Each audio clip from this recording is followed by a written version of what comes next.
Hello and welcome to September's edition of Reboot Represents, a web series produced by Reboot Theater. I'm your host, Harry Turpin, and my pronouns are he and him. Oh, we're having some technical difficulties. I don't know if you can see me or not. Can you hear me? Are we frozen? Hopefully everything is working and we're good to go.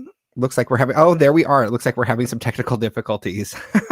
Perfect. Thanks everybody for being here. Welcome to Reboot Represents. I'm your host, Harry Turpin, and I'm really excited for you all to be here. Again, I'll start over. My pronouns are he and him.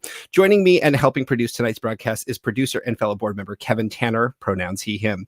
On behalf of Reboot Theater, I'd like to take this moment to state unequivocally that Black Lives Matter. Also, on behalf of our organization, I would also like to take this time to acknowledge that we are on the traditional land of the first people of Seattle, the Duwamish people, past and present, and honor with gratitude the land itself and the Duwamish tribe.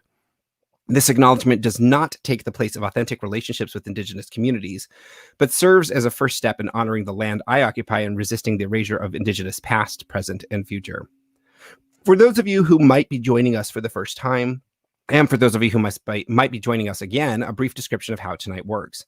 I'll introduce our guests, we'll engage in a great discussion, and if there's something I think we should talk more about, we'll talk about it. It's as simple as that. At the end of the evening, you will have a chance to submit your questions to our panelists to be answered during the webcast. Tonight's episode will be captured and featured on our Facebook page under the Videos tab. You can see tonight's show as well as all previous episodes there if you'd like to see more great content from local artists and leaders. And I'm excited to announce that you can also find us on our YouTube channel and watch tonight's episode there. Before I introduce our guests, I'd like to invite you to take a moment to like Reboot Theater Company's Facebook page as well as our brand new YouTube page. And now for tonight's program. The world as we know it has changed, and with it, so has our art and the way that we produce it.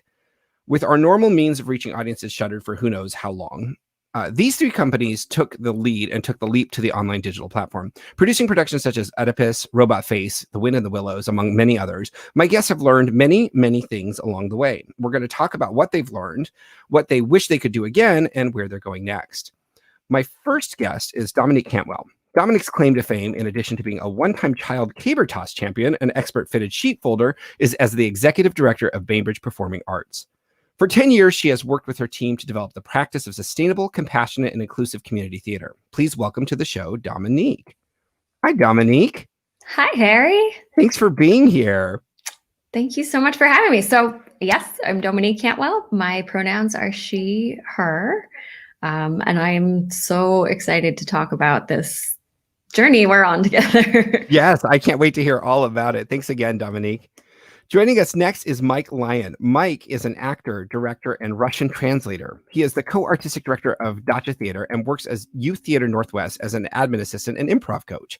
Mike specializes in immersive, site-specific, and physical work. Hi, Mike. Hello. Thanks for being here. Thank you, Harry. My name is Mike Lyon. My pronouns are he, him. I'm the co-artistic director of DACHA Theater with Kate Drummond. And DACHA is a Seattle-based theater company that specializes in devised, immersive, and playful work.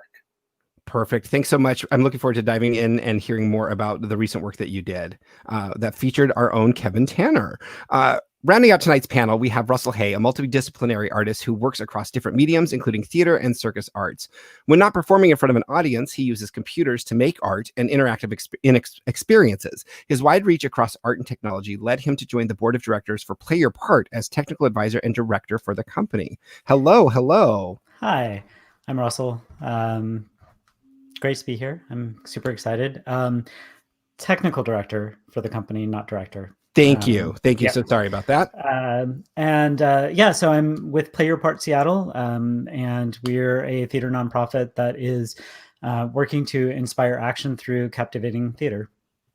Awesome. Thank you. Thank you all so much for being here, Russell, Dominique, Mike. I'm so excited for you to be here this evening. Oops. Yep, we're all here. So I just want to check in with everybody tonight, since there's a lot of stuff going on in the world. How are you doing? How are you doing? I know it's a big question and a weighty question. How are you doing? Let's start with you, Dominique. What's going on? How are you feeling tonight? Probably better than we have in months. Now that we are actually creating regularly, we've got the team going. We are diving into the mission-specific work. It feels a lot better. I mean, every day there's more weight on the world's shoulders. But I mean, if there were ever proof that art is therapeutic, I think that, what we're living right now is pretty key to that. Absolutely. It's nice to have a purpose again, right? To be able to move forward and your identity when it's wrapped up that way, for sure. And to connect with performers and audiences again. Absolutely. How about you, Russell? How are you doing? I'm doing pretty well. I mean, smoke notwithstanding, it's been a little bit hard to breathe the last few days, but in general, I think echo a lot of what Dominique said about being able to create and bringing art into the world when it needs it the most. So. Perfect. And thank you again for being here. It looks like we're having some technical difficulties. We've lost Mike, but he will join us as soon as he's able to get back on. There might be some gremlins running around in the interwebs or something. Something is happening tonight. But we are going to dive in. And when Mike gets back, we will bring him into the fold. I want to start off and take us back all the way to the beginning when all of this, whatever this is, started. And suddenly we have to shift gears.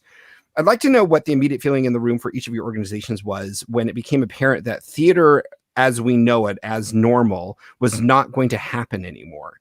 What was that like? Was it a gradual realization? Was it a sudden, SHIT moment? Was it, tell us the experience for each of you. We'll start with you, Dominique. What was that experience like as the world is starting to become what it is and you're realizing that connection is no longer going to be there?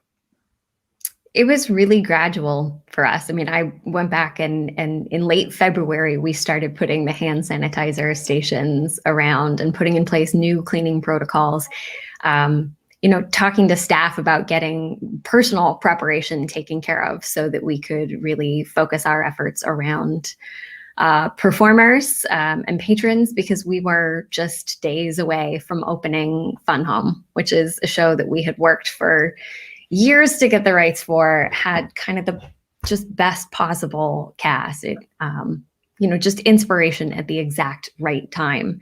So we put everything into place in the event that we would have to close down. And we were talking in terms of, if we have to delay a week or 2 weeks.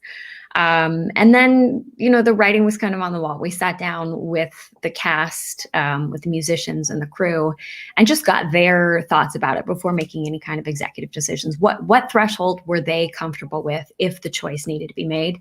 And we just put contingency plans in place and had certain thresholds. If we, hit these levels, the choice would be easy. And so as difficult as it was, to close a show 3 days before we opened it, it also made perfect sense.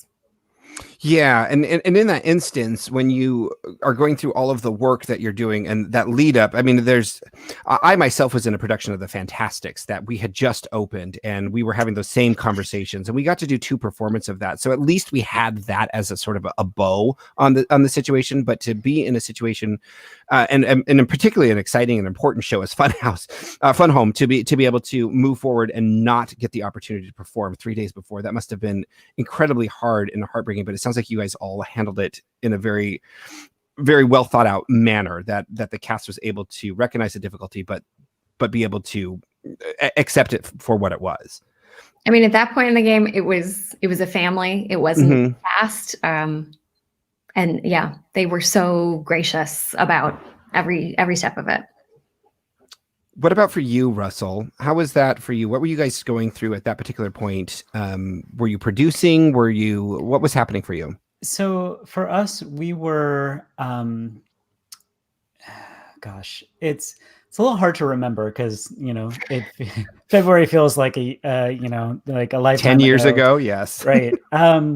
But we were just beginning to start talking about Oedipus. Oedipus was one of the shows that we ended up postponing from last year due to a bunch of different reasons. And so we had just started talking about, okay, what does the budget look like? What does the process look like? How are we going to start casting? That was kind of all starting right around the same time that COVID was really kind of ramping up. And so for us, it basically was, once the stay home order was issued, which ended up being like towards the end of February, beginning of March, It was then the conversations were, okay, are we going to continue with Oedipus just as a different thing? Originally, we were planning to do it in July as on the steps of St. Mark's as an outdoor show, because how often do you get to do outdoor theater in Seattle? Not very often, only during the summer, blah, blah, blah. And so it was a lot of just kind of quick thinking about like, okay, what would this look like if we went online? How would we fundraise for it? Because fundraising in an online world is a little bit different than fundraising in person. So it was more once we realized what happened or what's happening and the restrictions that we were going to be under, it was about, okay, what are our plans? What are the next steps that we're going to take to move forward and continue to deliver theater in this weird world that we don't know what's going to look like in 3 months, 4 months, 5 months, going on 6 months now. Right. Now, so you guys had mentioned that you were starting to think about it. You had not cast the show or done any of those things.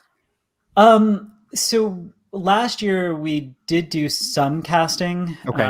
And so I think if I remember correctly, we continued talking with the actors that we originally cast. Some of them couldn't do it. And so or weren't interested in doing that style of show. And so we ended up doing a small recasting after the fact. Okay. So. What about for you, Mike? What were you guys working on? And welcome back to the show. We're glad you're here. Wow, the technical difficulties happen now because this computer was streaming our show all of the last 3 weeks, and it was fine. Oh my gosh, yes. So thank goodness that happened afterwards. Yeah. What about for you? What were you working on at that particular point as the world was starting to unravel, I guess, for lack of a better term, or just change in monumental ways? And how did it happen? How did you come to the realization that the work that you had been normally doing and what was considered normal was not going to be possible anymore? Yeah, I mean, it was definitely a gradual realization. Timeline-wise, we got pretty much like as lucky as we could have been. We closed our production of The Moors at Theatre of Jackson the week before we went into shelter in place. So we got to close that show, which was really lucky, and we feel super fortunate about that. And then the next week, we were supposed to go into rehearsals for our world premiere of Dust by Daniel Mohlman. So that week, we canceled rehearsal. Instead, we did a Zoom read-through to have that moment of connection with the cast before we postponed the show. And then it was kind of, as you said, Russell, I can't remember that time too well, but it was a lot of play by ear for a while. We were cautiously optimistic about doing an outdoor summer show, which was going to be a co-production with Boston-based Playable Theater Project. And we also felt that if the show didn't happen, we would do something else instead. So we had virtual auditions for that show in April. And then ultimately we made the choice that we had to cancel Funfair, because it was a cross-country collaboration, and it was interactive and immersive in a way that the creators did not think it would be possible to do the premiere with the current state of the world. So then once that got canceled, at that moment we were like, okay, let's reframe. Usually we think about our season as kind of September to August. Let's think January to December, and let's start thinking about virtual productions, what we can do that's not the traditional theater as usual, because that wasn't on the table anymore. So how quickly would all of you say that you, I know there was a gradual realization, but once that realization happened, how quickly would you say that the organization started to consider online as a medium and to be able to say, okay, we have to continue to produce? And how much of that really was affected by the size of your organization? Certainly you think at organizations like the Fifth Avenue and Village Theater, who are monoliths, right? These huge corporations, and who have a massive subscriber base and multiple things that go into place, plus the equity contracts and things like that. How much of your size as an organization allowed you to move quickly in that process? And how much of that, based off of your organization, was taken into consideration? I know there were a lot of questions in that statement. I just wanted to kind of get all of my thoughts out in one thing and let you dissect it as you wish. But we'll start from there and then just kind of go from the conversation, because there are a couple points that I want to hit on. I'm going to go reverse here. Mike, let's start with you. Yeah, I mean, I think being a small, agile company was really fortunate for us here. We definitely, we talked about this a little bit on the show last month, Kate did, but we don't have a space, so we didn't have space costs to worry about. Our producing board is entirely volunteers, so we didn't have salaries to worry about, and then we pay stipends, but we didn't have a show in progress, so that was not a major consideration. We did have to postpone our annual fundraiser, which is a big source of our annual income, which was going to be in April, and we postponed to June, and then we postponed to TBA. So that was worrisome, and we knew we would have to do some online fundraising, but we weren't limited in terms of those outside costs. Instead, we kind of were able to use the fact that we were in a stable financial situation to do things like we budgeted out $2,000 and used it to create an artist relief fund for artists associated with DACHA. And then we let everybody fill out a survey if they wanted to be part of the split, and just split that among everybody. It was like the first thing we did. And we paid for the rights to the author of Dust so that we could commit to producing the show at a later date when we could do it. And then we ran an online fundraising campaign in the spring, which we had up until the summer when the protests started happening after the deaths of George Floyd and Breonna Taylor. And then we kind of refocused fundraising and social media to highlight Black-led organizations and relief funds, and stopped our donation page. So kind of it was a lot of considerations about fundraising, but also we were in a place of we don't have to do a lot of logistical changes. We can just produce stuff online because we want to. Right. That's good. It sounds like the size of your organization helped in the nimbleness and being able to adapt really quickly. What about for you, Russell, in terms of your organization? Yeah, so we're basically in the same position as Mike when it comes to our entire board, and a lot of the people involved are volunteer. We do pay all of our artists a stipend for every show. We weren't in the middle of a show, and we were actually just about to do our fundraiser originally when lockdown happened, and then that got postponed, and we were going to start our next, our online fundraiser the week of the protests. And so we decided to postpone that. We're postponing that until about mid-October at this point, where we're going to be fundraising for our next show that we're going to do online. And yeah, I mean, for us, basically Michael Raimondi is our artistic director. And, he basically was just like, let's try this. And, a lot of that was resting on my shoulders. And I am not somebody who likes to take no, or likes to take, I don't think that's possible as an answer. And so I was like, give me a month to figure things out and we'll make it happen. And, we went through various different iterations on what Michael's vision was for the show, and arrived at something that was a happy medium between what he wanted and what was possible with the current technology. So that's great. And we will have, I believe, some clips or some photos later on as we dive in, so we can talk about that. And we'll do that for each of you too. I'm excited to hear more about the process and the product that you were putting out.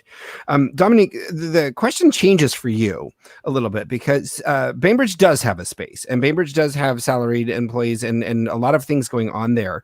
How much of that was taken into consideration as you started to move forward and produce art moving forward? I mean, that's a huge part of it, but there were kind of parallel tracks for us, because there is, this facility and, the sort of capital need to protect the space and the assets and the staff, and make sure that everybody was safe and that we could keep the space intact, that we could keep the team going as long as possible, even if we weren't producing. And, in the very first week that we were closed, we did this ridiculous, hilarious video. Our operations manager, Siobhan McGuire, is originally from Ireland. And our patrons have said that, they would listen to her read the phone book. So we actually did this little video of Siobhan reading the phone book. And so, while so much of my focus was on the bricks and mortar, we also have these incredibly talented people who came up with this inspiration. Like, let's do a little podcast. Let's do a variety show. Let's not get people together, but let's continue to create connection and meaning. And so Liz Ellis, who I know would say hi to you, Mike, and Miranda Feldman and Matt Longmire and Deirdre Hadlock and the rest of the Ellis family really came together and started piecing this digital connection on the side. So as we, what is this? Oh my gosh. I didn't know there was gonna be stuff on the screen. So yes, as we were working to figure out, what do we do with our subscribers? Because we were only midway through our season and the commitments that we have to them and summer theater and kind of figure out how to roll everything along. We thought we'd be back on stage by May. Like June was kind of our worst scenario. But by the time we got to April, we realized that we would need sort of longer term contingencies and that the way that we had done things in the past wasn't going to work in the future. So we just abandoned season tickets. We created this idea of a season of hope and change, and that we hoped we'd get to produce a season, but that might change. And our patrons were so generous about coming along for the ride. Our staff was so creative and flexible. And that is something that I think we see in artists so much, is the sense of resilience. And the notion that the show must go on, even if the scenery is falling down behind you, you just keep going. And maybe you pivot, maybe you improv. It's all improv in a way right now. But because of them and their creativity, like our show went on and almost immediately. That's great. That's great. You mentioned something in terms of your season subscribers and how wonderful they were. Mike and Russell, do you also have season subscribers? Do you have a subscriber base? So no, we don't do season tickets currently. Okay. Yeah, we don't have season subscribers, and all of our tickets are sliding scale with pay what you can to all shows. But we do have some really amazing loyal fans who just donated so much during our fundraising, which gave us the opportunity to kind of share with our artists, which is, we were kind of overwhelmed by how everybody who was able to contributed. That's great. That's really great. And that brings me back to my question, which is, Dominique, did you see a lot of the patrons who didn't get to fulfill that season? Like, I know that some of the organizations were offering refunds on shows and things like that. Were you seeing a lot of those patrons donating the rest of that ticket or being okay with that? Like, was the majority absolutely in support of saying, yes, these are unprecedented times, quote unquote, and, here, please keep our money. You don't have to worry about it. And we're here for you. Or was it the opposite? No, it was completely extraordinary. Starting at the end of February, we offered unconditional ticket returns and exchanges. And I would say most individuals, first of all, didn't want to give up their tickets to Fun Home. They said, no. Whenever you produce it, we're coming. So if you're watching, we still have your tickets. We're still going to do that show. But for the most part, people were really with us. I mean, they sort of spoke not with their feet, but with those tickets and said, no, we want you to survive this. Please take that and continue to reach out to us if you need support. And that was just sort of this immediate signal about how important the arts are to our community and to the sort of sense, again, of resilience, the emotional reconstruction that's going to have to happen in the wake of this. So we knew kind of right from the start when that's how they responded that, the road ahead of us was pretty clear. I love that, the emotional reconstruction. And it's definitely, we're all going to be here to support each other, the artists, the patrons, everybody's, it's all going to work together for us to be able to do that. For those of you who are joining us now, hello, welcome to Reboot Represents. I just wanted to remind you that there will be an option to ask all of our panelists questions later in the evening. So if you have them, go ahead and put them in the chat window, whether you're on Facebook or YouTube. And Kevin will take those and we'll pop through as many as we can as the evening progresses.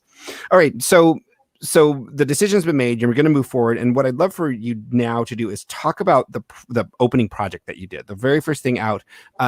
Just how you decided to do it, and give a brief synopsis of what that was, and how you're continuing to reach audiences. So maybe a little bit about the past, and then about what the future might look like for you. Russel, we'll start with you. Sure.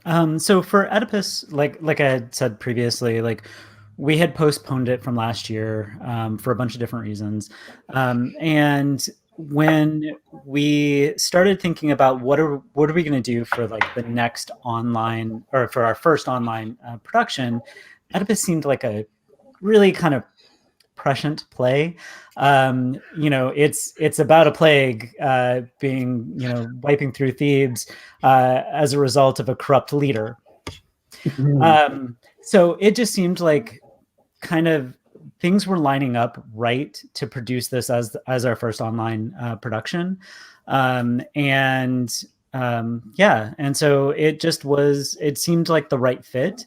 And we adapted some of our original ideas, especially around the sound, because originally we were going to be set at St. Mark's. Sound was not a huge piece of it at the time. But because we decided to move online, we thought that sound would be a very important aspect to layer into the Zoom call or into the live production. And so our sound designer, took newsreel clips, especially for like the very beginning, and created this like soundscape of basically COVID and the Black Lives Matter protests as a representation of what was going on in Thebes. The sound, I got to watch the production, and I really enjoyed the overall aesthetic of it. And so I want to talk a little bit more about that, if you can, and mostly, what was that rehearsal process like? So I sat there and I don't know if the rest of you got a chance to see the production online, but I'm sitting here watching, I think it was 12 different actors that were in the production, but 12 different Zoom windows, and everybody who had very similar lighting and very similar, like there were thematic elements. And what was that rehearsal process like to bring all of that together while social distancing, while making sure that everything looked right and appropriate, and asking your actors to essentially take on additional roles as opposed to the traditional learn your lines, study the part, hone your craft. But also, can you hang this gel, and also can you put up this scenery, and also can you work on this mask, and also can you change clothes and figure out what is in your wardrobe? Can you talk a little bit about that? Sure.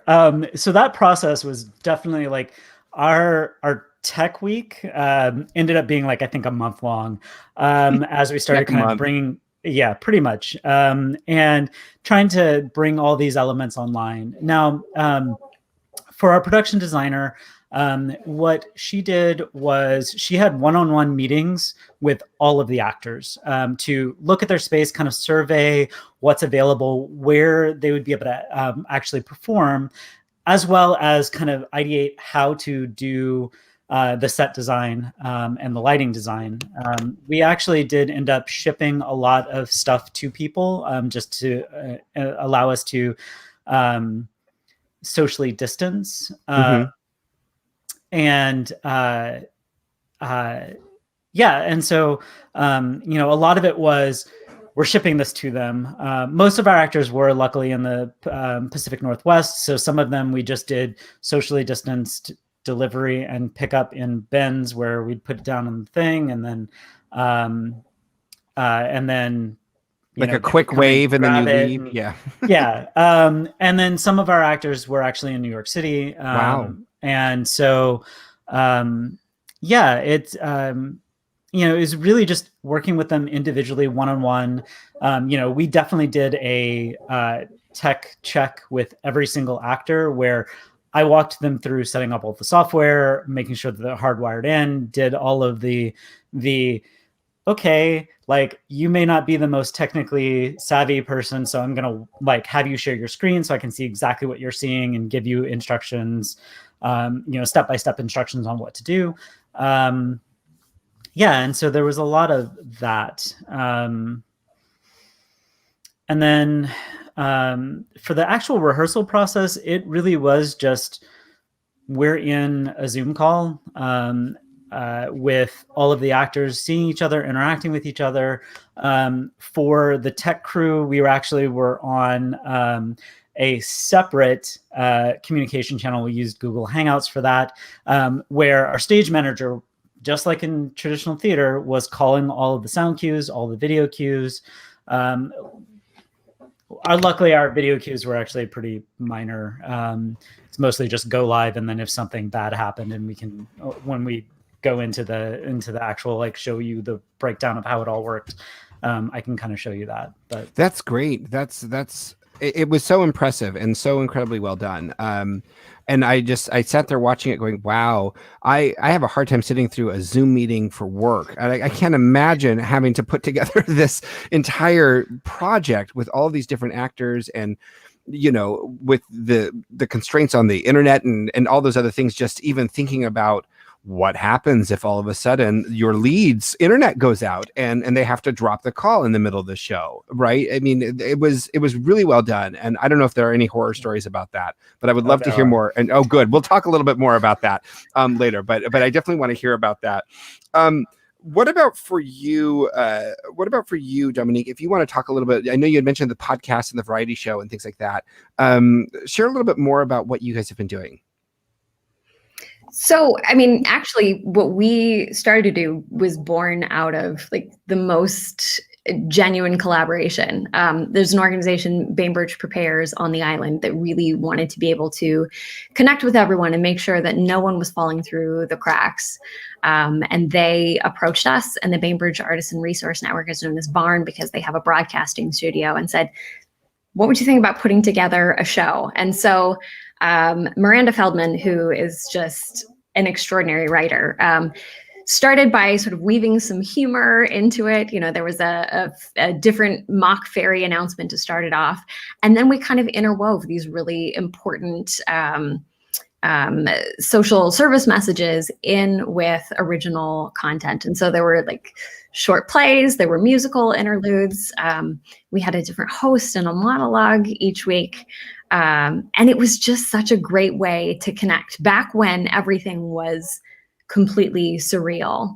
And people were a little bit adrift, looking for something to hang on to. We called it the Bainbridge Stay-at-Home Companion. And it was a really sort of charming and accessible way for people who at that point were really afraid to even go to the grocery store, to be able to hear the voices of friends and neighbors and have a sense of community and continuity during what was still a really fearful moment. And it also allowed us to be really community centered, you know, focusing both on our audience and on our performers and ensuring that they had a creative through line to work with as well. That's so great. That's so great. So when people were coming together, I know that you mentioned there was a group of folks who originally just kind of stepped up and really ran with it. As you're considering all of that, was there any hesitation? Was it immediately a yes, and let's do that? We love that idea. And particularly because this is a new format from the different way that we're doing things. How was that experience? Yeah, I mean, it was kind of a yes, we have to seize this opportunity. I mean, the responsibility to connect with our community was so clear.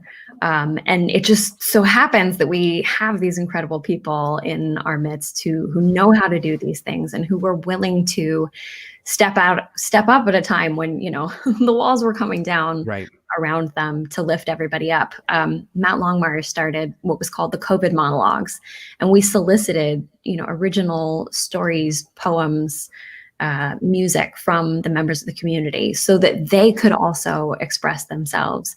And we just had a deluge of people who reached out, you know, performers and non-performers who wanted to share their stories and their experience, and who didn't shy away from the emotions that we were collectively experiencing. And by not trying to place the fear and anxiety outside of our narrative, I think we were able to better empathize with one another and also be able to sort of see this as an opportunity to be creative, not a threat to creativity.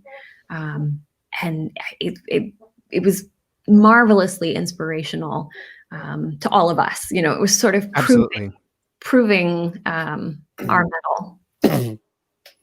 Yeah, that's great. And this collective trauma that we're in, right, it's going to be fascinating when they write the stories and the histories of the work that's being done and the work that has come out of this and the innovation. And it's really exciting to watch and very inspiring, I think, and hopefully for a lot of the people who are out there who are feeling adrift.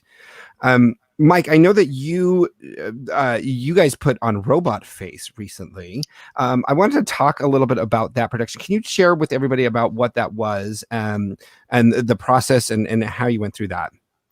Yeah, so Robot Face was an immersive online show, interactive show, created by Nathan Whitehouse and Nick O'Leary. That was a show where audiences have to come and participate to program kind of wonky AI chatbots to be the most human on a fake reality TV show called The Digital Dialogue. And so there's a group of participant audiences who are in different teams programming these AI chatbots for this reality TV show. And then the thing itself is also being translated onto Twitch. And there is a different audience that is watching this reality TV show that includes real audience members programming these bots. And then you see the interviews that the bots go through and the challenges that the bots go through with the programming that they were given by the Zoom audience. So it's kind of a double audience show. That's crazy.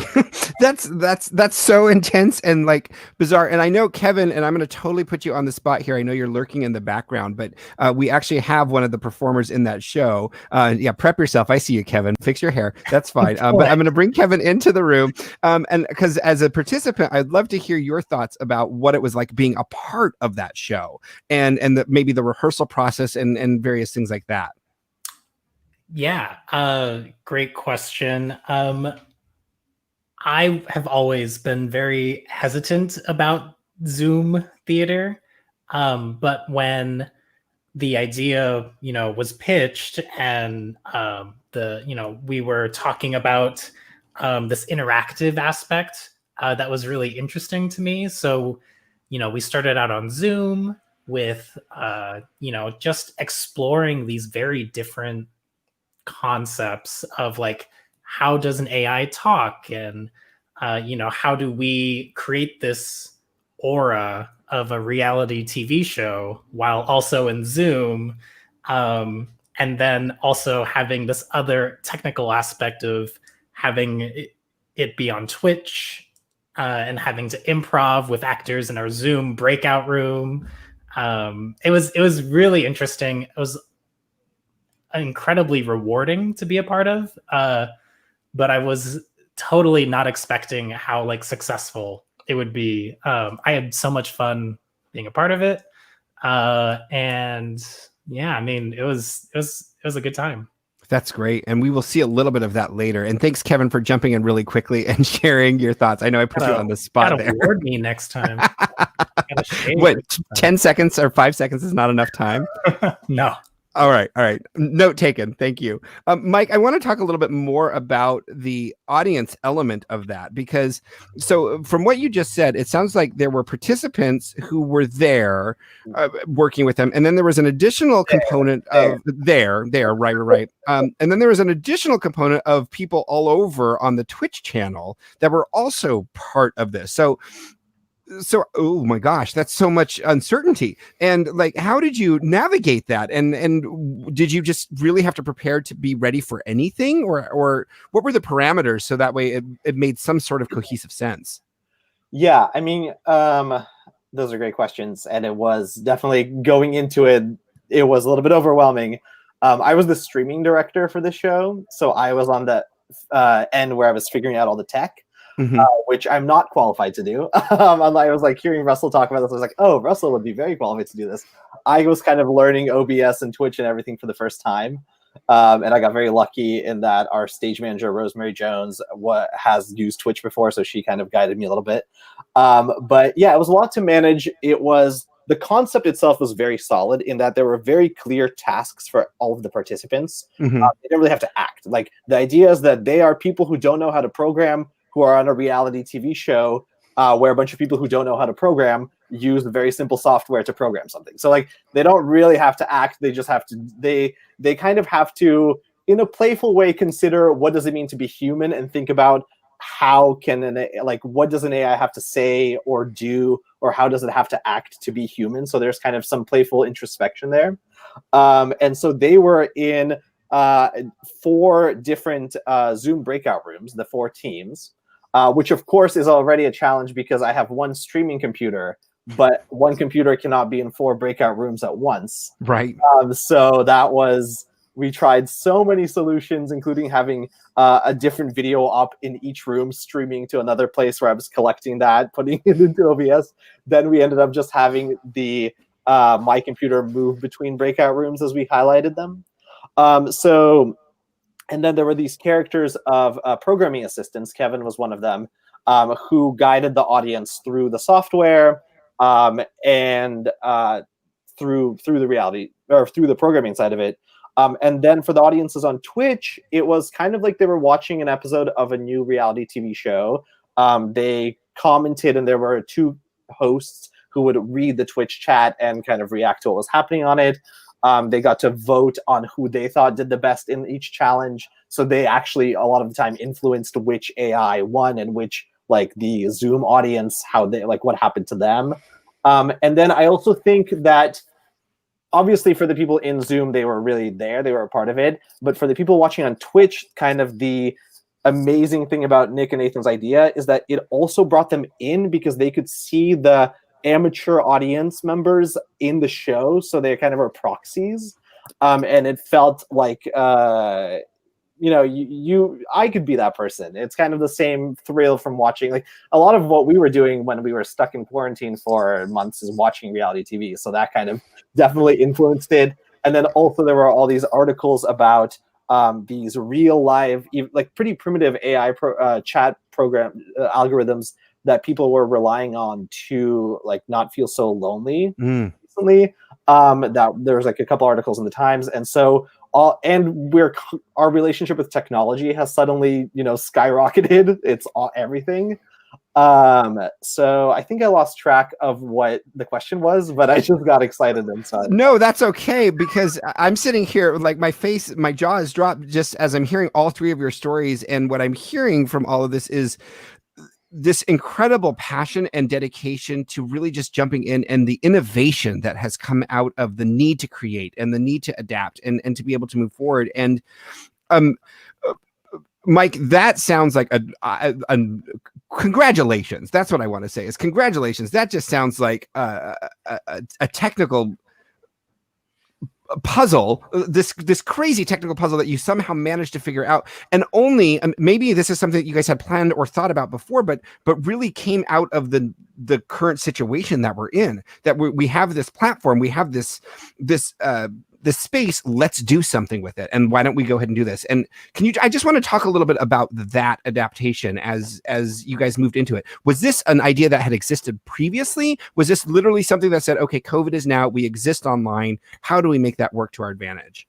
Yeah, that's a great point, and that's a lot of what our conversations were. Honestly, when COVID when shelter in place just started, we did a few things that were we adapted a TYA show that we used to do in person onto Zoom, and we did all the kind of Zoom choreography, which of course with the new Zoom update, it's totally moot because now you can just rearrange for everybody else. But anyway, we did that, and then we always do a large summer show, and that which was going to be Fun Fair, which Nick and Nathan were going to be working on, and that's really important to us as a company because we really it's usually a really large cast show, and it's a way for us to work with a lot of new artists, and we also just like being outside, and it's usually immersive or site specific in some way where it really feels like we're all here together, we're experiencing something outside, and so we were like, okay, we want to do something like that, but created for the technology that we have, or like the restrictions that we have. What is a show that is going to take everything that, like, all of these new tools that are available to us and make the best use of them. And we basically asked Nick and Nathan to come up with like 4 or 5 pitches, and they came up with all these ideas that are brilliant, that use the technology, that play with the technology instead of fighting with it. And so they that was one of the shows that they pitched, and so we kind of ran with it. And personally, I mean, it was hugely rewarding because there was a day when one of the teams was my mom, who was in Philadelphia, my dad, who was in New Jersey, my godfather, who was in Moscow, and then my brother, who lives in New York, was one of the co-hosts, and I haven't done a show with him pretty much ever, really. So we, like, it was all, it really, with all the restrictions and like all the limitations, there was also a ton of silver lining with this project. Yeah, that's amazing. And it's really, it's so fascinating because all of your art, every single one of your, the project that you've done has the opportunity to reach a wider audience and to be able to, outside of our communities, and be able to provide that ray of light and that hope. You mentioned Moscow and New York and all over the place. Russell and Dominique, I'm curious if you've had patrons who maybe once belonged and saw your shows before, but have moved away, who tuned in to be able to watch what you're doing or participate. Can you talk a little bit about that?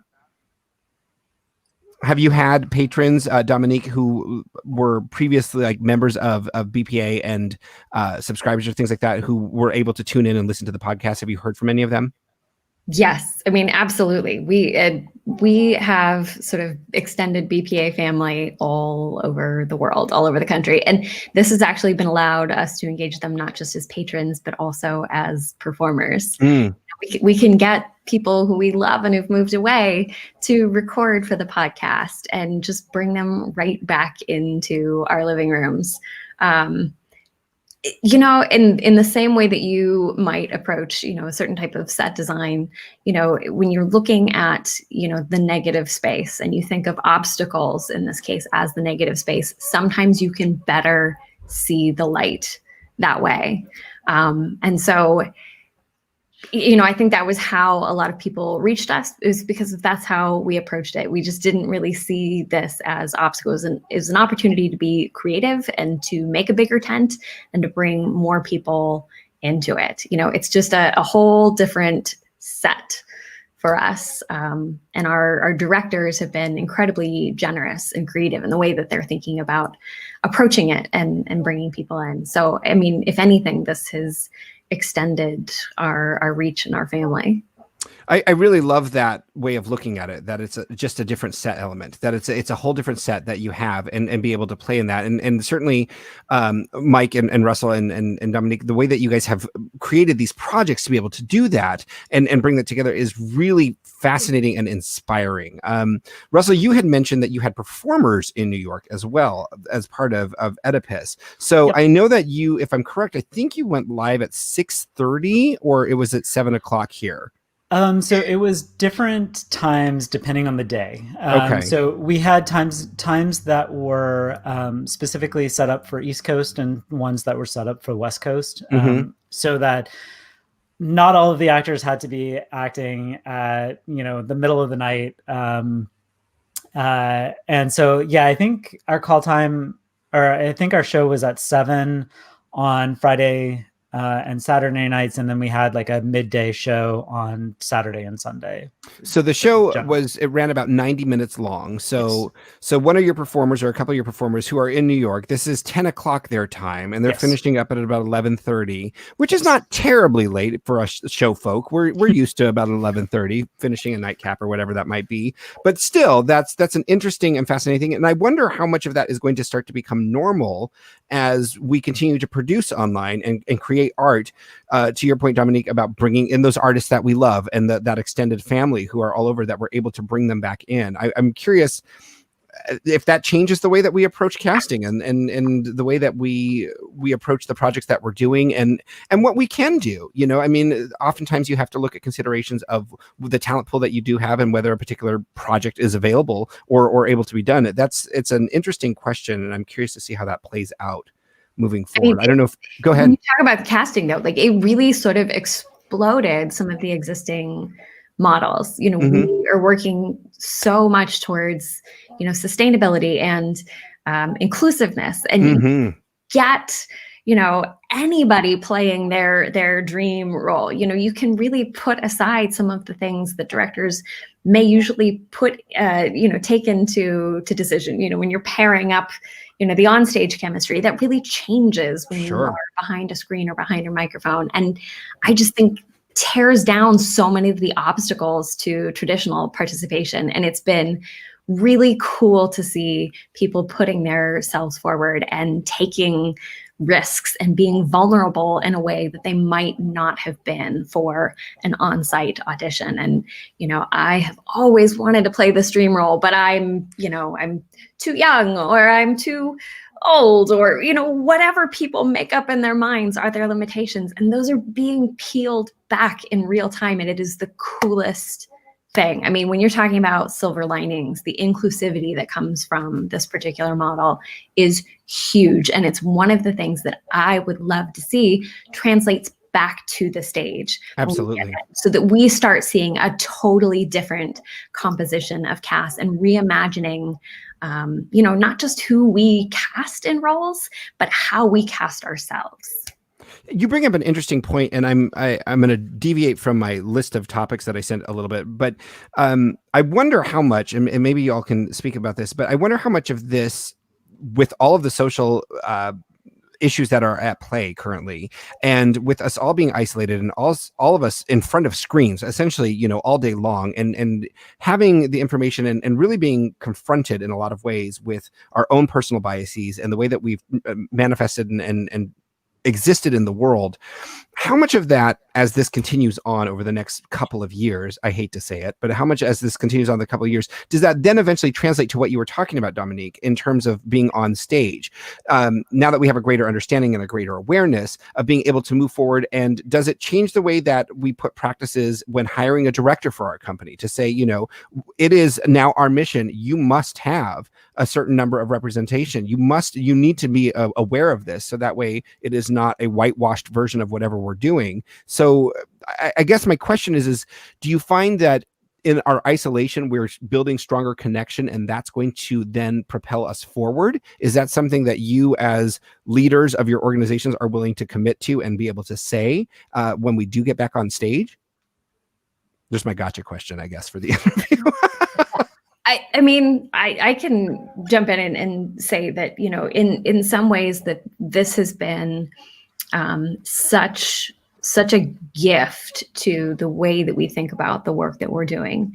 Coronavirus is sending everybody home and in isolation, and having the time to think about and to invest in what really matters to us. And I think that's part of why the social justice movement is making the types of strides that it is right now. Mm-hmm. Because people, first of all, they're not at work. They're not able to dive into distractions. This is the most important, most imperative thing. And artists are bringing their tools and their skills to it. I don't think that we could stop the flow of that progress, even if we wanted to. The great news is I don't think artists want to. And so it's going to follow us back to the stage.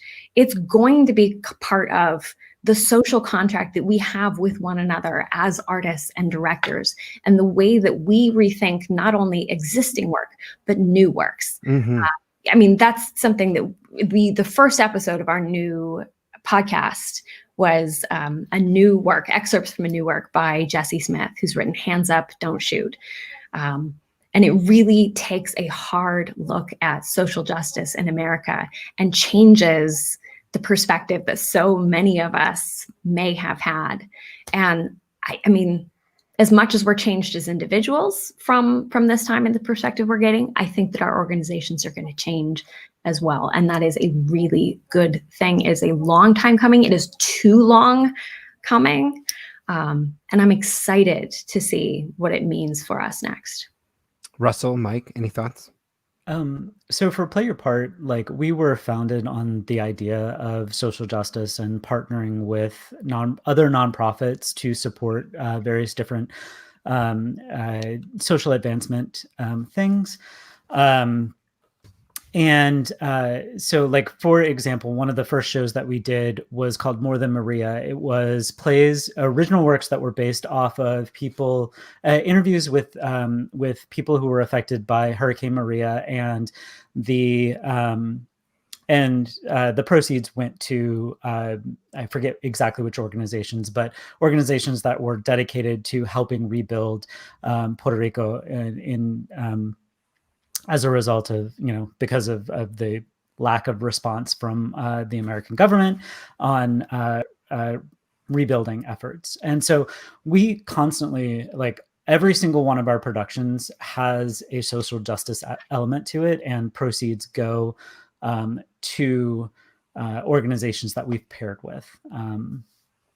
And so, and then also, like, for casting, we do blind casting. We do, specifically casting that does not,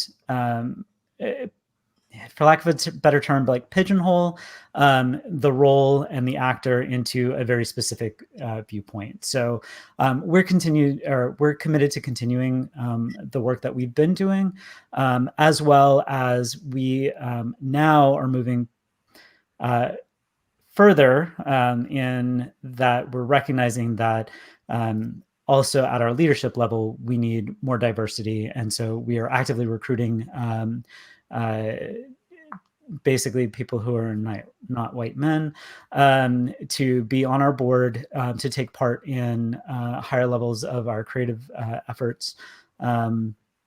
And our next play will not be directed by our artistic director, but we've found a director that better represents the work that we're working at, or that we're going to be producing. And so, yeah, that's kind of where we're at.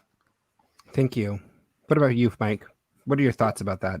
Yeah, I mean, I think this, the fact that now we, like, speaking for the online world, we can do a show with performers from all over the country and all over the world, that I think just, like, hammers home the fact of, like, there's no reason to have a show full of all white men, for instance, because there's such a great audition pool. But I think this, like, equally translates into Seattle as well. Like, when we go back into the live theater world, that is completely true as well.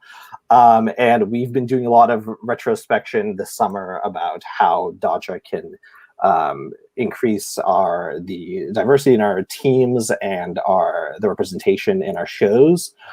We had already a commitment when we did auditions to see enough not white cis men to cast the entire show. But now we're kind of increasing that and making sure we're going to get more specific, and we're going to say that we are going to see enough performers of color to cast the show before we do casting. And myself and Kate, the co-artistic directors, we look at casting proposals from directors, and we can see, like, oh, okay, you had an audition pool that was fairly diverse, but your your proposed cast is not. Can you talk a little bit about why that is, and can we adjust that to make it so that's not the case? We're also making an effort to simplify the requirements for becoming a company member of DACHA, and to make it available for artists who are getting better paid work elsewhere, so that they could still be a part of our company and have a voice in our company. So I think we are doing a lot of kind of thinking about ways we can make access easier, and the ease of access that the internet provides online is a great model for being like, there's no reason when we go back in person why it shouldn't be just as easy, Great, thank you. And I appreciate all of you allowing me the diversion from the list of topics, but I just felt it was important, and you hit on such an interesting point, Dominique, in terms of this connection, this isolation, which is driving connection, and how it's allowing us to innovate and create in new ways, and to break down constructs that I guess served us at some point, served somebody at some point, and now we can get rid of those and move forward in a much more healthy and progressive way. For those of you who are tuning in, if you tune in late, we are about a half an hour out from the end of this. So if you have any questions for our panelists, start thinking about those and putting those in the chat windows, whether it's on YouTube or Facebook. I'm going to continue on just in the interest of time because I have a couple more things that I want to get through. So you all have decided that you're going to do these new projects on this new medium. What I'd love to hear from you is one thing that felt familiar about the project overall, and one thing that was just like, I have no idea, like it was a very scary, uncharted territory. And I'm sure there is a huge laundry list that each of you could give, but I'd love for you just to pick the one thing that maybe you were like, this feels familiar. Yes, I feel comfortable, safe here. I can live in this space. And the next one where you were definitely stepping out of your comfort zone and weren't quite sure whether you were going to land or not. We'll start with you, Russell. Sure. I would say the thing that felt familiar, as you know, I'm mostly on the technical side of theater. I do a little bit of acting here and there, but mostly on the technical side lately. Was looking at Michael and just being like, wait, you want to do what? And then having to figure that out. And I think that is the thing that really felt like super familiar. Even though, like Mike said, it sounds like I was qualified to do the streaming stuff, I had to learn a lot of it myself.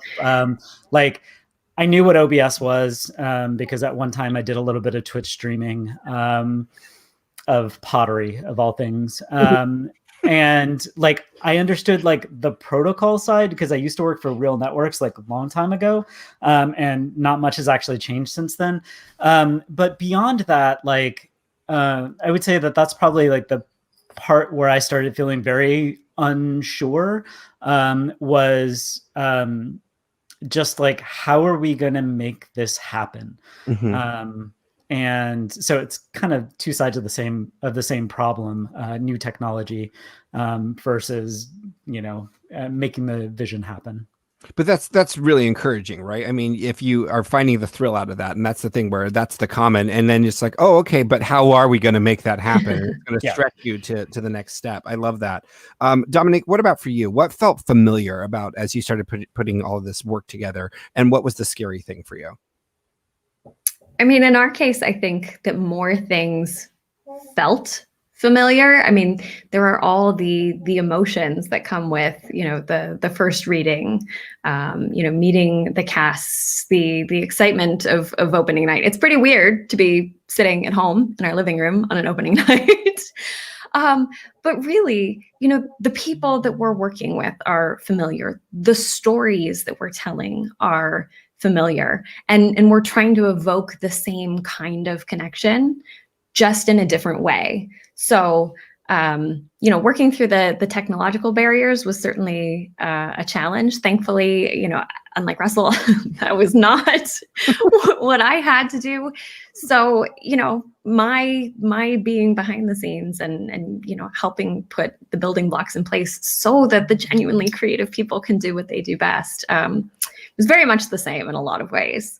And everybody put their best foot forward. Everybody came at this as if it were on stage and have built their families in rehearsal. And, you know, the things that are similar are more numerous than those that are different in our case. That's really exciting to hear. That's great. Mike, what about for you? What was the familiar and what was the scary? The familiar was in kind of the devising process and the creation of the show. DACHA has done a number of devised shows, and what we like to do is we had a couple of weeks of research and development before we cast the show, of workshops with artists that we like to work with, just getting, like Kevin said, getting in there and playing around with what does it mean to talk like an AI? What does it mean to do some programming? And just we're all in the Zoom call, we're brainstorming, generating ideas, and then kind of refining that. So the creation process was pretty much like any other devised show that we've created. That felt very familiar and was very exciting. Unfamiliar, I think like what you were mentioning earlier, the unpredictability of the tech. So I have a horror story to share. Oh, good. were using an amazing program called LiveLab, which was developed. I forget the name, but I'll look it up before the end. But if you look up LiveLab, it's an open software company program that lets you have a bunch of different video inputs, like the way Streamlab does, online, and then pop out the windows and arrange them on your screen, so you can then pull them into OBS. Yes, thank you, Culture Hub developed LiveLab. And they're a free software which we were relying on. We were thanking them a lot. And then on one of the days of the show, we logged on to LiveLab earlier in the day before the show started to find that it was down. The website. Oh no! And it turned out, because our housemate is my housemate does programming, he was like, "Oh, they didn't renew their security certificate." Oh no!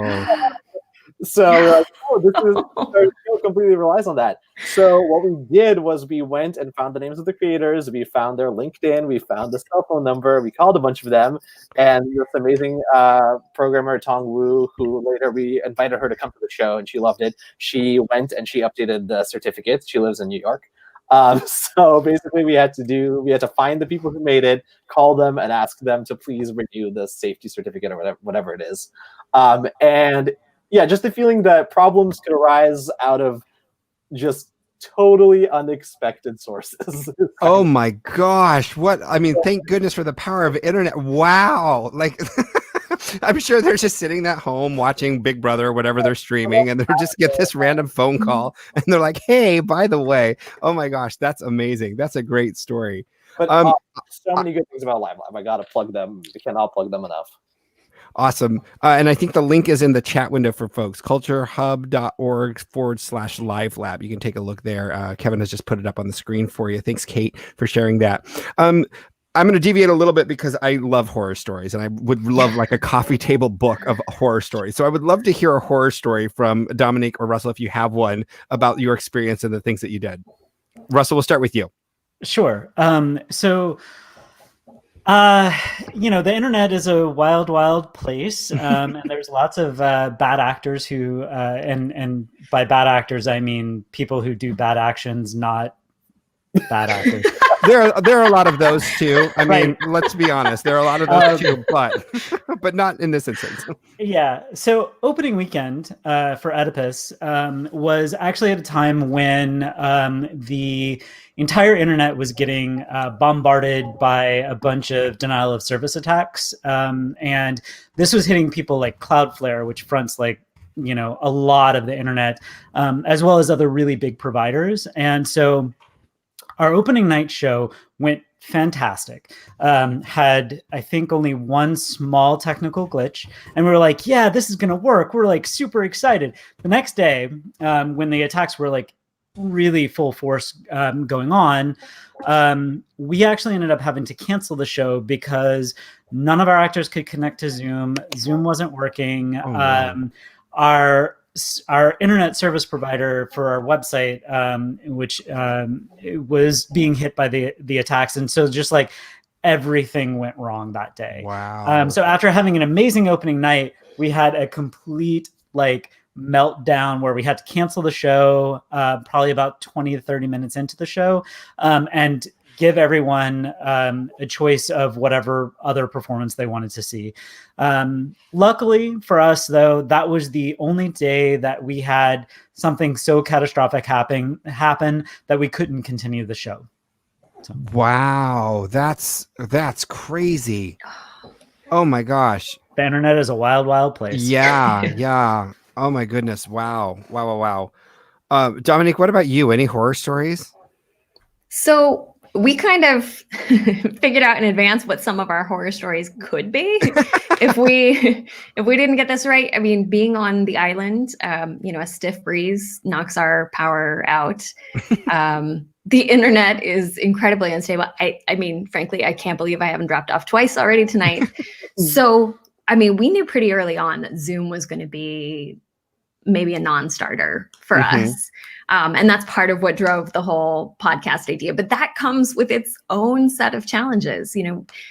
Trying to get our audience to find us. We actually had to do a video about how to find a podcast, how to listen to a podcast, how to subscribe. And we had just this wonderful cast member do it. And he called us on the day that the podcast premiered and said, how do I listen to the podcast? Like, read your lines. Not a horror story, obviously. I feel like I should knock on some wood because we haven't had any of those things happen to us. I think the worst thing maybe was the night before our first episode premiered at like 1:30 in the morning. I woke up and realized that I had failed to include something really important in the introduction of the show. And I texted the entire team, 4-alarm fire. We need to fix this before this post. And at 1:30 in the morning, my staff thought I was telling them that the building was burning down. So language matters. But thankfully, we have avoided those kinds of things in real time. I'm sure that we'll have our share of them, but thus far, we've been lucky.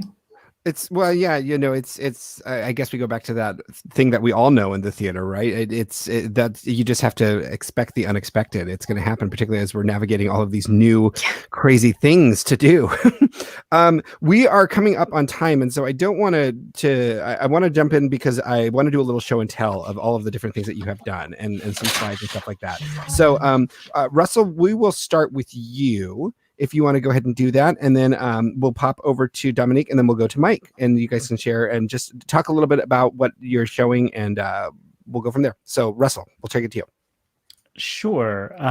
So I just shared my screen. Okay, cool. So the software that we ended up deciding on is called Wirecast. It's not free, but we had a really generous donor who bought it for us. That was me. I ended up buying the software for the company. That anonymous donor is amazing. Yeah. It's one of the things about being on the board, right? And so we basically have a setup where pre-show we had a video running, which and then we actually did have a Zoom call. I'm just going to put blue screen so that you can kind of see, but we had a Zoom call that was actually streaming up to a server running on DigitalOcean that was taking the stream in from Zoom and then playing it back out here. Oh, wow. That gave us a good 10 to 20 second delay. So if anything went wrong on the Zoom stream, we had enough time to kind of sub in an emergency broadcast, which I'll show in a second. But one of the things that we didn't like about Zoom was, one, the Zoom logo. And then two, when you talk, the green border shows up around it, and we just didn't like that. So we built this overlay because we knew exactly where the actors were going to be. So that allowed us to get rid of the green screen, or like the green border, and put our logo instead of the Zoom logo. The other thing that we had is we actually had a recording from I think the industry night of the show. And so in case we wanted to go to a recorded version of it, we could. We would announce, of course, before that we went to the recorded if things were going really bad. We didn't have this video on the day where everything really, really went bad. Otherwise, we would have been able to at least continue. One thing I would like to point out is this card up here is actually our stage manager. And so what he does is he cues the actors, not through voice, but through changing the image that's showing up in Zoom. And then the other thing that we had is, we had this like emergency broadcast, and I don't think I'm sharing audio, but there's like a beep, and then there's like this music that's going. And so this just allowed us to, if a technical problem showed up, we had 4 people watching the Zoom call for paying attention to if an actor drops or if somebody freezes. We were all very much watching it very vigilantly so that we could switch to this before the audience noticed it. We would fix the problem, and then we would just go back to the show. And that's pretty much like That's what I've got amazing. to show. That's so amazing. The night that I saw it, it was so smooth. There weren't any problems at all in terms of freezing or anything. And I just sat there, not only impressed with what everybody was doing, but just going, how did they put this together? How did they, like, again, I sit through a Zoom call and it breaks up every 5 seconds, and somebody's frozen in some ridiculous face that they're making, and I can only imagine if that had happened in this play, what that might have done. So it was really an incredible technical feat that you guys accomplished. Congratulations. Thank you. Dominique, what about for you? Let's skip over to you for some show and tell. I think you have some clips or photos. Oh, you're muted. You're muted, Dominique. I don't know if Dominique can hear me. You're muted. I don't know. It's Kevin. Yeah, I was gonna say, yeah, okay. So it was gonna be a surprise. I didn't know it was gonna come up. Yeah, so we have this marquee in downtown Winslow, and we wanted to make sure that we projected some hope right from the start, particularly before we had anything to produce. And it replaced our sign for Fun Home. So this is a rehearsal shot of small Allison, and that's Troy Wagaman as her dad there, and Brandon Peck in the background. And this was 3 or 4 days before we opened. Mm-hmm. And the set is still there. It's still on stage. Oh. I mentioned hands up, don't shoot. This is what got us started.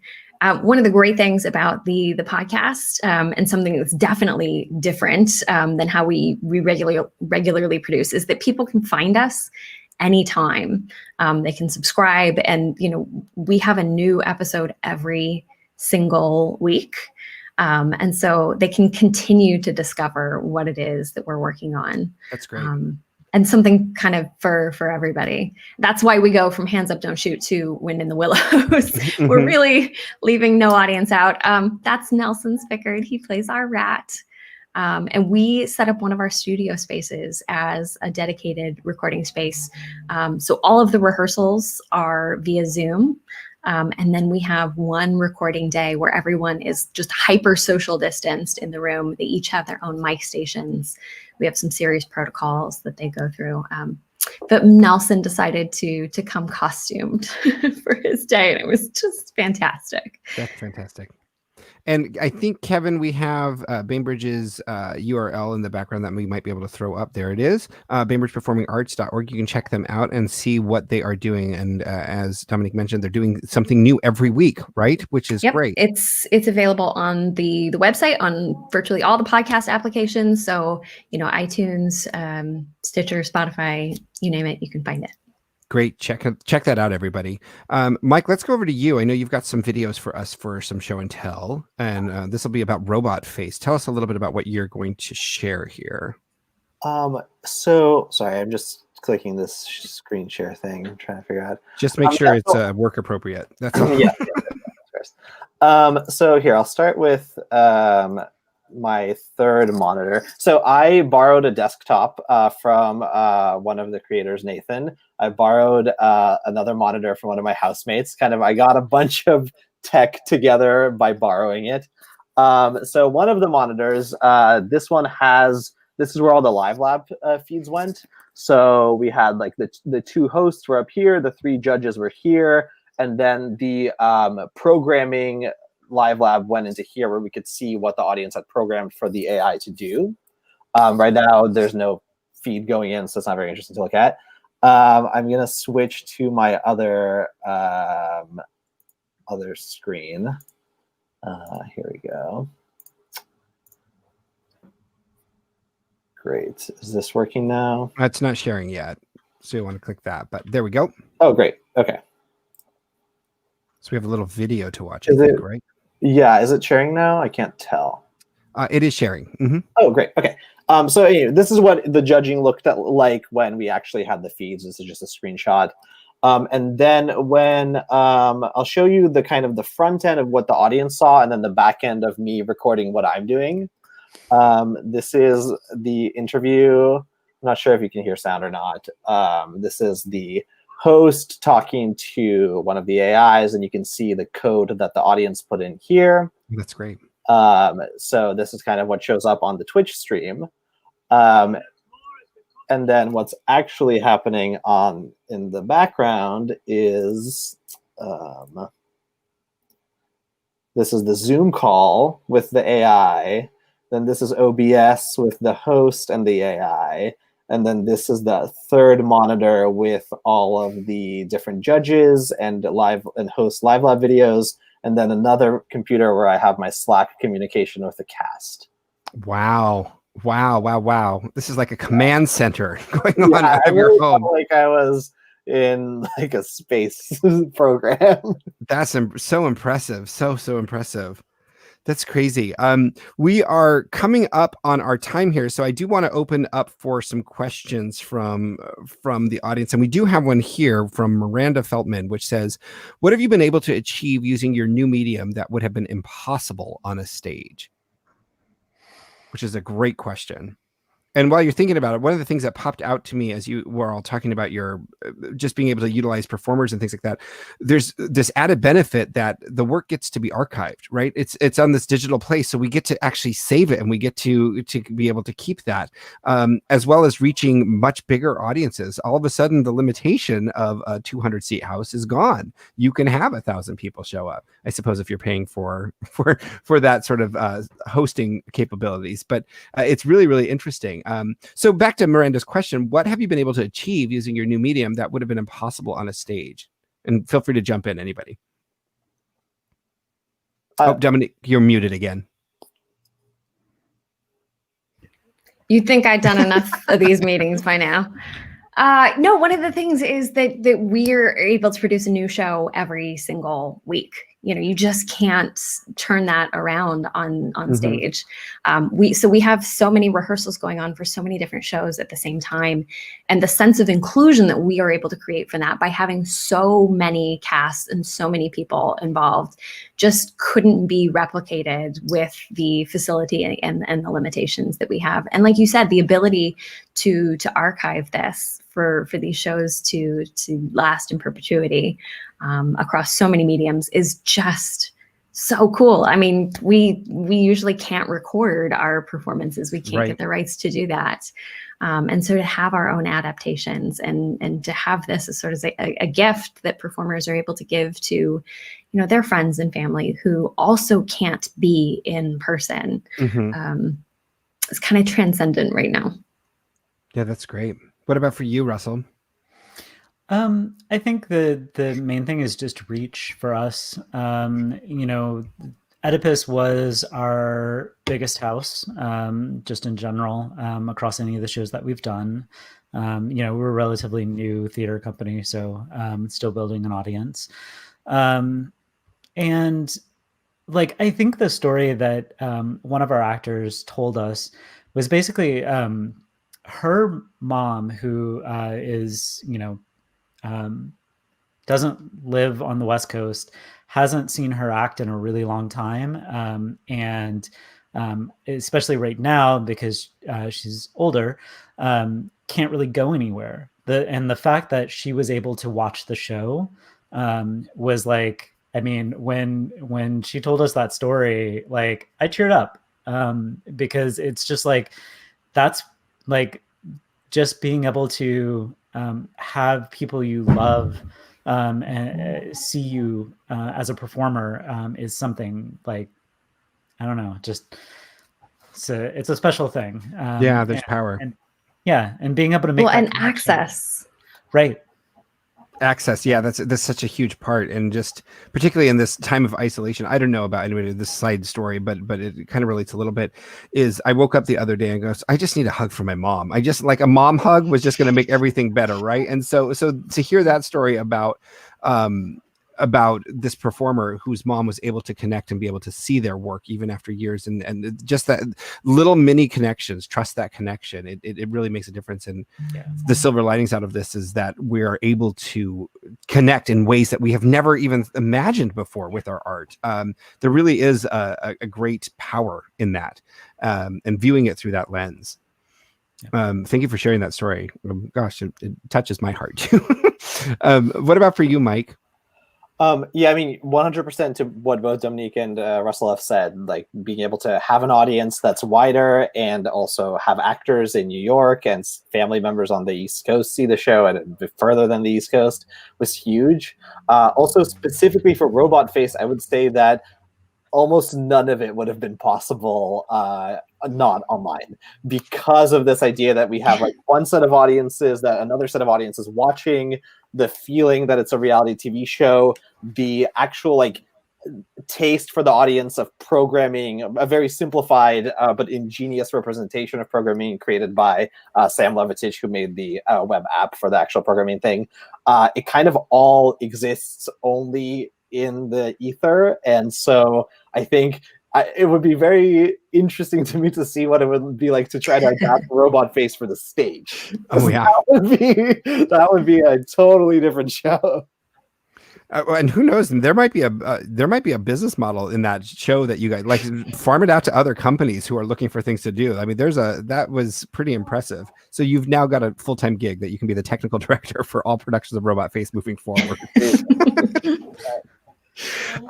Thanks for the question, Miranda. We have a question from Kate, which actually comes from DACHA, which is a question DACHA has been thinking a lot about, that she would love to hear more about, is how can we continue pushing for accessibility with the obstacles that might present from actors available technology and Wi-Fi connections? It's a big question, and it's a great question. I know that a lot of people are struggling with that in terms of the schools, right? And parents who are having to do online schooling with their kids and what that means and how people can access the material and things like that. So any thoughts on Kate's question? Well, I mean, I think that from an accessibility standpoint, the number one thing that we as a country need to do is start investing in municipal internet. Internet should be a right, not a privilege for those who can afford it. It should be treated as a public utility. And we really need to change the policy around internet so that it is treated like a public utility. That requires dismantling a lot of the let's just say company people who are in places of power that control those sort of things, like the FCC, and making that accessible from because that's the huge barrier, right? The hardware itself, you can put together for not a lot of money. You can put together a box that can stream for less than $100, which, I think that that's well within the budget of many theater companies to be able to provide that hardware. So it's great. Anybody else have any thoughts on Kate's question? Yeah, I mean, I've been Go ahead. I've been thinking along those lines too with Kate, obviously. I think, providing hardware has been an interesting, like mailing stuff. Like we had an actor was having really difficult internet issues during one of the performances. So we had to and he was in New York. So we had to Postmates and Ethernet to his house for the next show, which was exciting. But I wonder, this is occurring to me literally as we speak, is if Seattle theater community could put together some sort of mic tech share that we can, maybe a few theaters go in together, and if people on Facebook are hearing this and this is a good idea, maybe we can collaborate and everybody kind of create some communal resources that we can share in some way. It might be very exciting. Or I don't know, possibly the public libraries already are doing something like that, but I'd be excited to see cross theater collaborations in tech.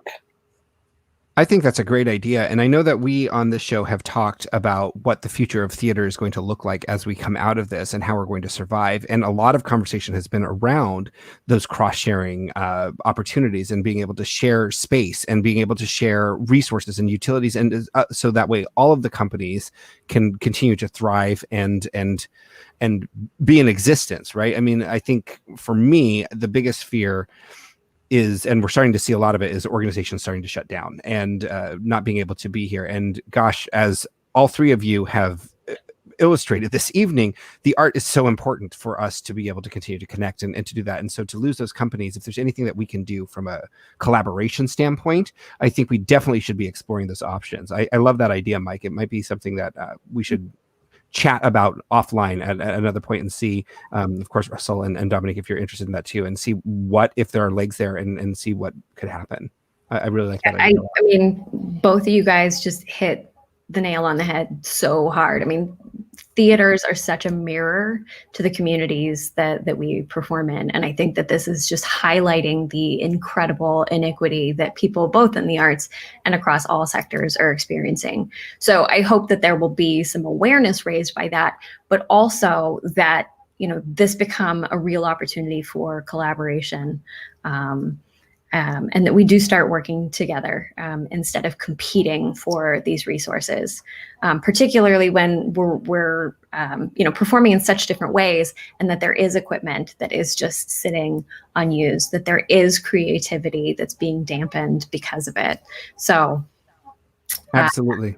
We should do another call and figure out how to make it happen. Yeah, absolutely, we should. And it's just so important for all of us to be there. I think that I truly believe that it's going to be the way that we do get out, particularly at the ground roots level in the smaller organizations. I know for us at Reboot, we don't have the financial resources like a Fifth Avenue or Village, and I'm not saying anything against them. I know that they come up a lot on this in this show, but they do have large budgets and are certainly hurting as well. But we don't have that. But if we can partner, that's how we can move forward. And I'm hoping those conversations continue to happen with everybody. So yes, let's do another call and let's figure out what that could be. That would be great. Are there any other questions out there from our audience before we start to wrap up our evening? I'm going to wait for a second to see if anything pops in. I'm assuming that we covered all of the topics so incredibly thoroughly that everybody is they're just spellbound by my interviewing techniques and prowess. That's exactly what that is. I'm sure of it. While they're thinking of maybe one or two final questions before we wrap up, one of the things that popped up for me, and it's just really more of a curiosity, but so much of the theater energy is being in that room. And feeling the response from the audience, you can measure that success almost immediately, whether it's the audience response. How did you measure success for each of your productions? If maybe you can just give me one or two lines. How did you measure success for the podcast, for Oedipus, for Robot Face? I think two fronts. One is kind of this idea that you're talking about of like being in the room from the artist's perspective of feeling like I am connecting with other artists and making something is something that has been missing from my life for this time. Mm-hmm. And I felt like we were very successful in that because so we had like a Slack where all the actors were communicating, and throughout the show people were doing like typing to each other, doing inside jokes, kind of like it really felt alive, and it felt like we were actually, people wanted to be in each other's company. And a lot of the people in Robot Face I have never met. I mean, I've met them online, but I've never seen them in person, which is wild. And then we also, for closing night, we sent or delivered everybody a little package with a little robot crown and some tiny champagne. And so we had that moment of like, okay, let's not just end and log off our call. Let's have a moment of connection, which was really rewarding. And then on the audience side, because, there were people who were in the Zoom and we could see their faces and they were laughing. And then people on Twitch who were commenting along. And kind of the biggest sign of success for me is that we got a ton of people messaging us and being like, I haven't laughed this hard in a while. And I think if we're able to create something where people are sitting alone in front of their computer screen and laughing, that is a great sign of a successful connection show. Yeah, this is our cast party. And also we got reviewed twice, which we've never have because we're also kind of a newer, small organizations. We haven't been reviewed for any of our in-person shows, but we got reviewed 3 times for our online show, which is amazing. Huge success for us. That's amazing. That's so great. What about for you, Dominique, Russell? How do you measure success? How did you measure success? I know, Russell, you said that Oedipus was the biggest house that you've had for a show. So Yeah. financially, it sounds like there was some success there. But beyond that, Yeah, so I mean the ticket sales and I mean we also do a sliding scale, so not everyone who saw the show paid, because we don't want money to be a barrier for any of our shows. And yeah, I mean, just our turnout. We had a lot of really good feedback from audience members, because they do have a direct line to like most of the board, as well as there were a couple of reviews. I don't remember off the top of my head who reviewed us, but I was surprised because I do have like a Google alert for my name, to find that we had a mention in Broadway World. Wow. I mean, it was very brief, but it was like, to me, that was just like, I was shocked by that, like that people on the East Coast even like knew what we were doing out here, just because it feels so far away, even though we had actors there. But yeah, it was mostly just like feedback from the audience, as well as just the turnout. Being able to see the numbers on the stream counter tick up as people were logging in and attending the show. what about for you, Dominique? Yeah, I mean, so much of the way that we perceive the success of a normal show, is in the quality of the art, and then in the attendance. And so it's a lot different when you don't see people in the seats and you don't have, like you said, in the room, the energy that's sort of reciprocating back and forth between an audience, and the performers. But that has kind of translated online. You can see the numbers tick up.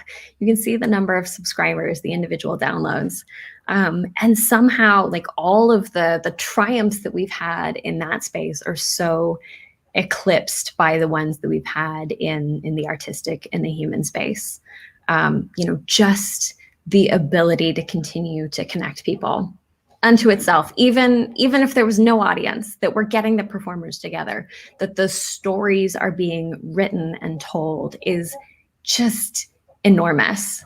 And I'd say that, I mean, the most successful thing has been moving from what we've thought of as a safe space in the theater to a brave space. And I mean, there's just nothing that compares to that, and how hopeful we are to how that will return to the theater and infuse itself in the way that we work going forward. I love that. A brave space. I love that very much. Thank you. We are actually past time. So thank you so much for being so generous with your time this evening. As we close here, I'd love quickly just to round robin for you to tell us where we can find you and what's happening next for your organization. And Kevin can throw up some banners to point people to the place to go on the web. Dominic, where can we find you? I know you mentioned it before, but let's go ahead and do it again. And what's coming up next for you? Yep. So we are at bainbridgeperformingarts.org and on all of the podcast apps out there. We've got part 2 of The Wind in the Willows coming up next. We have some actor episodes, and then we are going to have symphonic music. October is going to be full of spooky stories with even some Hollywood horror legends joining us. Classics. It's literally something new every single week. That's great. So make sure to check that out. That's bainbridgeperformingarts.org. The banner is right there on your screen, and check them out. What about for you, Mike? What's coming up next for you?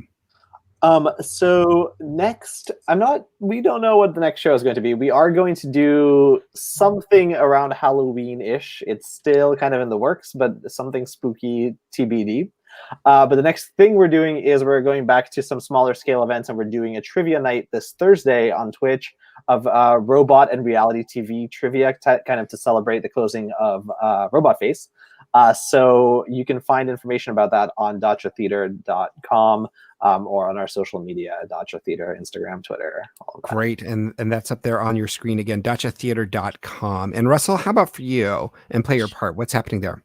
Sure. So you can find everything about us at playyourpartseattle.org. Up next, probably about mid-October, we're going to do an online auction fundraiser. And that is to raise funds for our next show, which is currently, it's not announced as to what show it is. So I can't really talk specifics, but it should be sometime in December. Great. Like mid-December. And that's playyourpartseattle.org. You can see that up there. I just want to quickly check in. Is everybody okay? There's something crashed back there. We're all good.